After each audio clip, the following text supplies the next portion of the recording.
Hey guys, my name is John. I'm with Top Gun Heating and Air here in Fort Worth, and today I just want to show you guys a quick video on how to change a capacitor. This is one of the most common repairs that we encounter typically during the summertime, especially in triple-digit heat when the units are working overtime. Um, what we're going to do is we're going to go through and show you guys one, how to turn off the power to this outdoor condensing unit, how to change your capacitor safely, and also how to test it and determine if it's bad. So the first thing that we're going to do is we're going to make sure that the disconnect to this unit is out. Another step that you can take if you don't feel comfortable with this is you can also go to the breaker panel, whether it's in your garage or outside your house. Find the breaker that's labeled for your outdoor air conditioning unit and turn that off as well.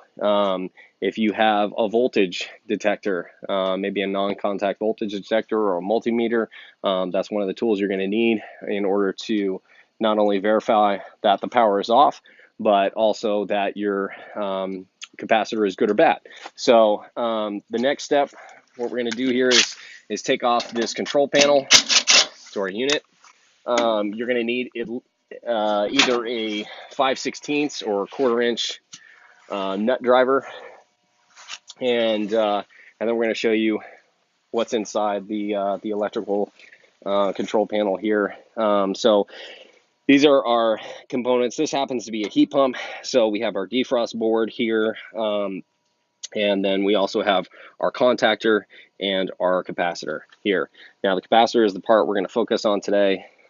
And the next step that I want to show you guys is how to check for voltage, just to verify that we've turned off power to the unit. So I'm going to go over here, I'm going to select voltage, and then I'm going to go to the bottom of this contactor and I'm going to check, see if I have voltage there, and of course I have none.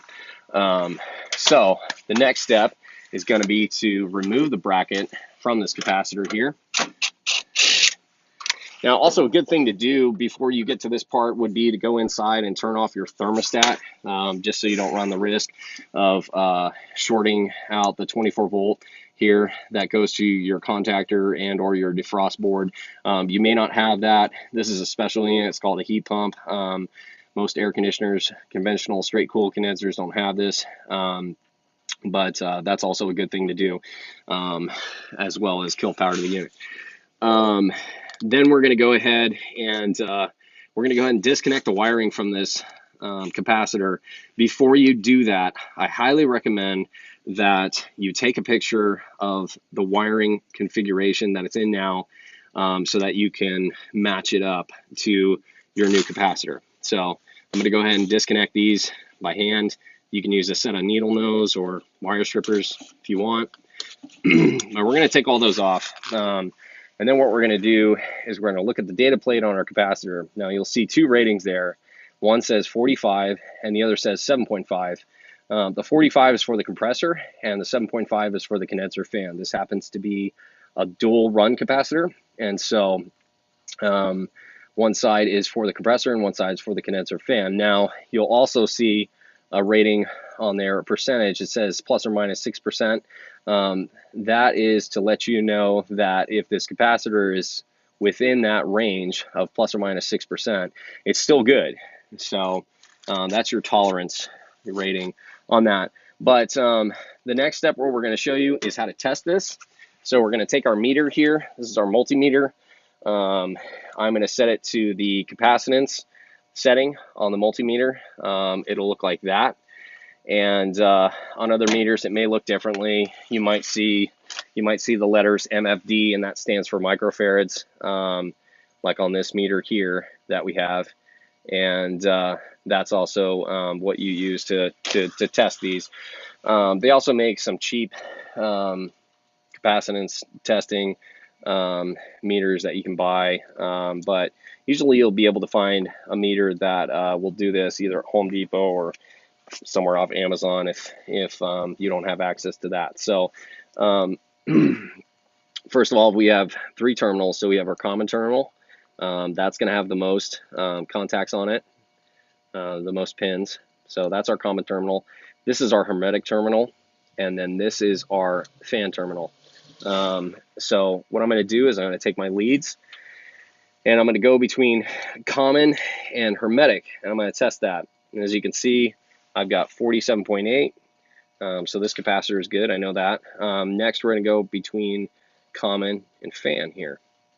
And I've also got 7.8. So this capacitor matches the rating that's on its data plate, and so I know it's good. Now, if you have a capacitor that is giving you no readings, chances are it's bad. So go ahead and replace it. That's probably the cause of the issue that you're having with your unit. So an important note as well is that this capacitor should match the rating of the new capacitor that you're putting in within 5%. So you want to match same. If you have a 45 7.5, you want to replace it with a 45 7.5. And so now that we've taken this out or removed it, the last step would be to get your new capacitor. For the purpose of this video, I'm just going to reuse the same one, but we're going to come back over here and we're going to reconnect our wires exactly as they were. Now sometimes you may have to remove this zip tie from this bundle of wires to give you a little bit more slack on it. I'm not going to have to do that, so I'm just going to hook everything back up. Very important that the wires go back on the terminals that they came from on the new capacitor, and we're just going to do that real quick, and then we're going to go ahead and reattach this bracket and mount this thing securely in here. You don't want to leave the capacitor in the box that it came in, or just laying in the unit. There's high voltage that goes to the common terminal, so we don't want these wires touching anything, otherwise they're gonna arc and short to ground. So we've reinstalled our capacitor now. What we're going to do is we're going to go ahead and re-energize the unit. We're going to turn it back on. And in order to do that, we go ahead and take our disconnect. Now, this disconnect might not always be the pull-out type. You may have a breaker inside here. You may not even have a disconnect. You may have to go find the breaker for your unit. But every unit by code really should have one of these disconnects within 6 feet of it. So it's pretty easy to see and identify, but we're going to go ahead and put this disconnect back in, start the unit up.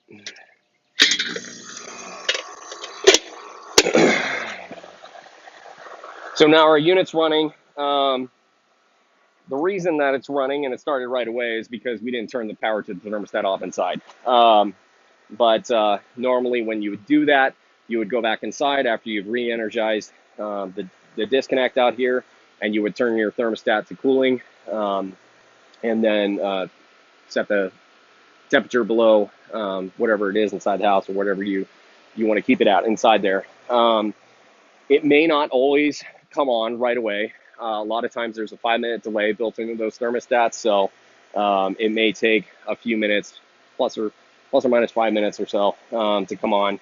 But once you've done that, everything should come on. Now, a couple of ways to identify whether or not you have a bad capacitor is either your condenser fan motor won't be running, your compressor won't be running, but you may have your condenser fan motor running, or both may not be operational. If you come outside your unit, you know the air is blowing inside, the blower motor in the house is working, it's circulating air. But if you come outside and you hear a buzzing or humming coming from this unit, chances are you have a bad capacitor, if nothing's happening out here. Now you can use the steps we showed you to test that and determine if that is indeed the fact. And then the first thing you want to do is go ahead and replace that, and then try to fire up the unit at that time. But that's all we got for you today. We will be posting a few more videos here on some things like maintenance, how to keep the outdoor condenser coils clean and stuff like that. But hope you guys enjoyed the video. Hope you got something out of it, and we'll see you next time. Thank you.